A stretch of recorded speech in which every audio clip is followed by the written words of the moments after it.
Imagine, if you would, the problem that you're having isn't your dog and the dog problems that you're having, but a broken water pipe. And the problem is you've got water gushing out all over the place.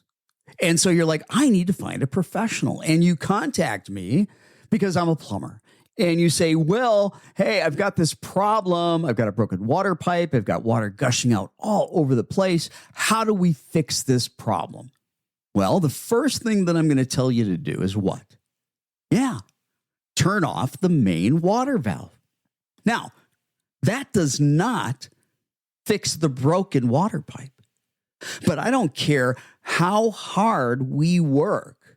I don't care what kind of fix we try to use.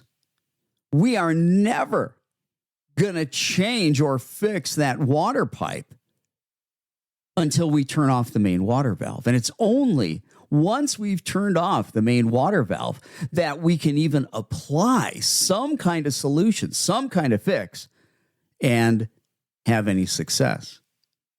Well, it's no different with your dog and your dog's behaviors.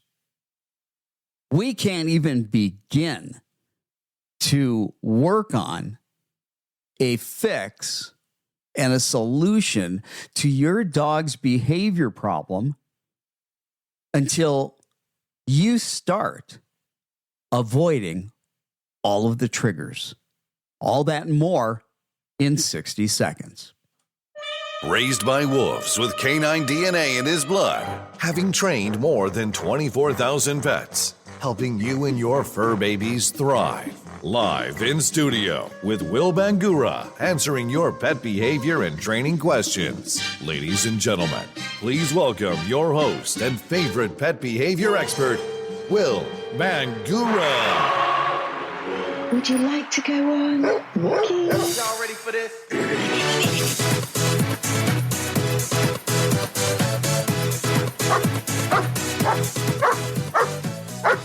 Good day, dog lovers. Hey, everyone. Welcome back to Dog Training Today.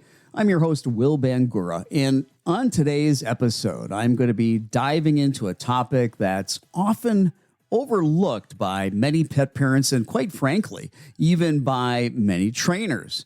And I'm talking about environmental management, what it is, why it's so important, and how it plays a key role in tackling dog behavior problems.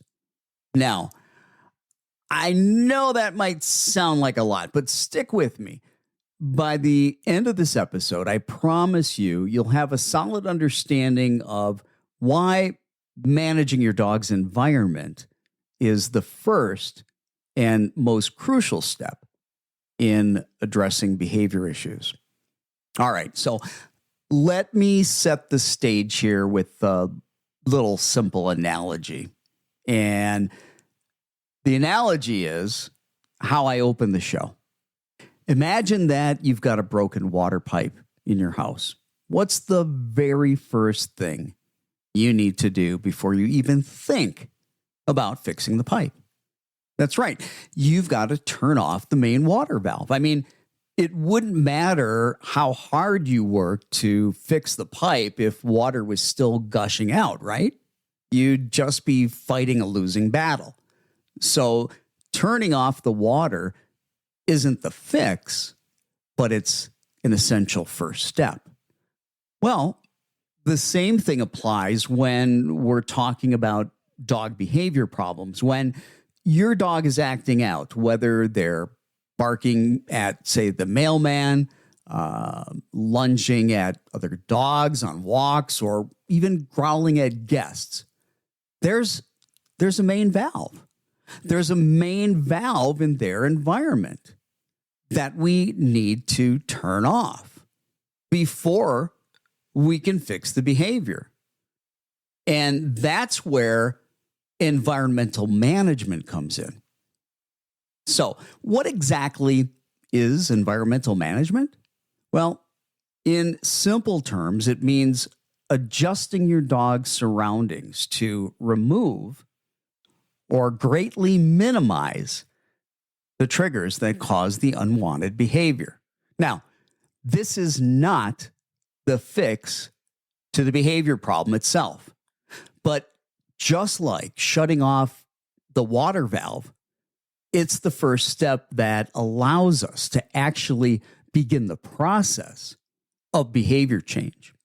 Now, let's break this down just a little bit more. When your dog is exposed to a trigger, like let's say somebody walking by the front window, they may start barking. Every time this happens, they're essentially rehearsing that behavior. And the more they practice it, the stronger it becomes. It's like they're building a habit. And habits are tough to break, right? This is why it's so important to stop the dog from rehearsing the behavior. If your dog continues to be triggered by the same thing day after day, that behavior gets more ingrained. So before we can even begin teaching the dog a new, more appropriate behavior, we have to first manage their environment to prevent them from practicing the old one. Let's take a really common example, like nuisance barking at, somebody passing by.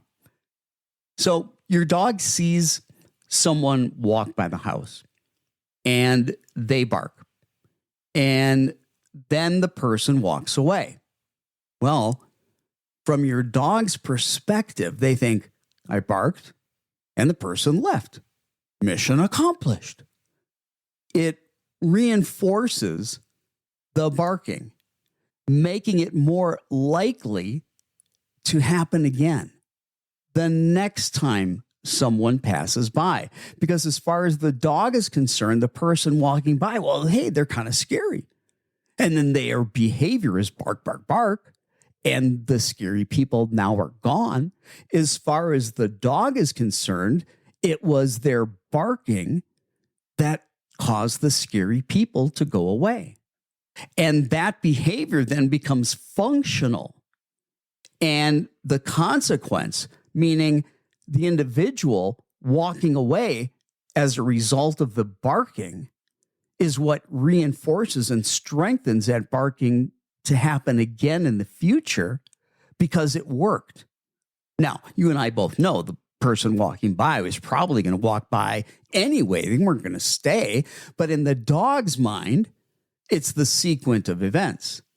Okay, the sequence is, here's a person, they're scary, I bark, the person goes away. Therefore, when there's a scary person, if you bark, you can get them to go away. And that's how that becomes reinforced. So, how do we turn off the water valve in this case? Well, it's simple. We block your dog's access to the window. This could mean using frosted window film, closing the blinds, or keeping your dog in another part of the house where they can't see people walking by. By doing this, you're eliminating the trigger, those people walking by, and you're preventing your dog from practicing the barking. Now, again, I want to emphasize that this is not the solution to the problem.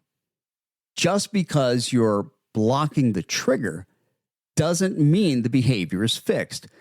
But what it does do is stop the behavior from getting worse. And it buys you the time that you need to start working on behavior modification. All right, let's take another example. Leash reactivity.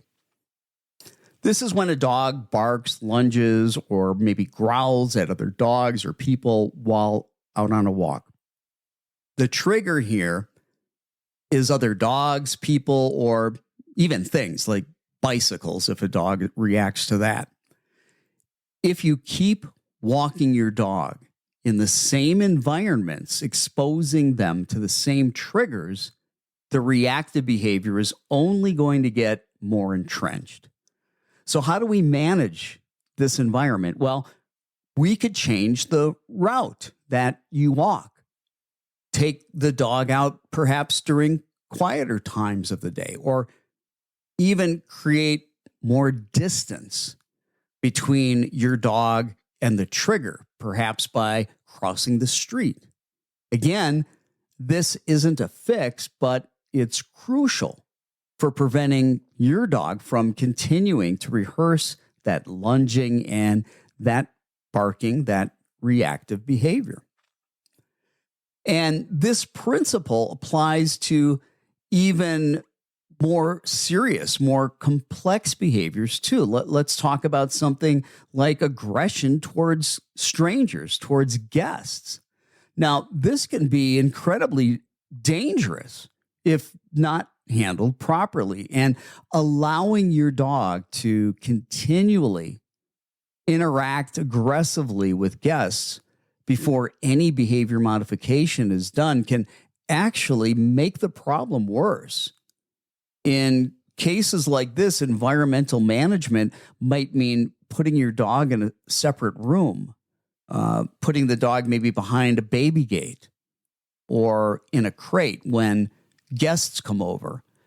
You're essentially controlling the environment to prevent your dog from rehearsing that aggressive behavior.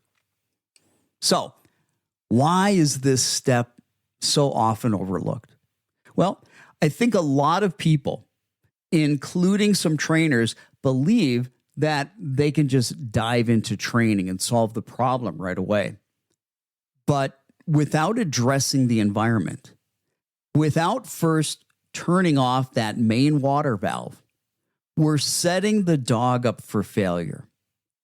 If the dog keeps being exposed to the same triggers over and over, they're going to keep practicing the same undesirable behavior. And the more they practice, the harder it becomes to change. One thing that I hear, and I hear it a lot from a lot of pet parents, is, well, I don't want to avoid the problem. Won't my dog eventually just get used to it? And the answer to that is usually no. The reality is, the more your dog is exposed to a trigger without any intervention, the more ingrained that behavior becomes. This is called conditioning. Each time the behavior happens, it's being reinforced in some way, even if it's just the fact that the trigger goes away when the dog reacts to it. Now, I don't want to give the impression that environmental management is the fix. I can't say that enough. It's not. But it's the foundation that allows us to start the process of behavior modification. Once we've managed the environment and prevented further rehearsal of the unwanted behavior, we can then begin to teach your dog new, more appropriate behaviors, whether that's through counter conditioning, desensitization, or positive reinforcement training. The key is to give your dog the best chance of success. And that's where many pet parents and trainers go wrong. They skip this step and wonder why the behavior doesn't improve. But it's like trying to patch a broken water pipe while the water is still gushing out. You have to stop the flow of water first before you can fix the problem.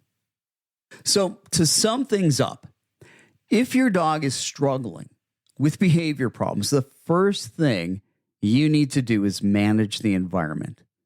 Identify the triggers that are causing the behavior and figure out ways to reduce or eliminate your dog's exposure to them. This will stop the behavior from getting worse and give you the space that you need to start working on long-term solutions. Remember, this isn't a quick fix, but it's an essential first step towards real behavior change. All right, that's it. Yeah, that's it for today's episode of Dog Training Today. I hope this has given you some valuable insights into the importance of environmental management. If you're dealing with any behavior issues with your dog, I encourage you to take a step back and look at the environment first. Turn off that water valve before you dive into training, and you'll set yourself and your dog up for success. Thanks for tuning in, and as always, if you have any questions, feel free to reach out to me. Until next time, take care of your dogs and happy training.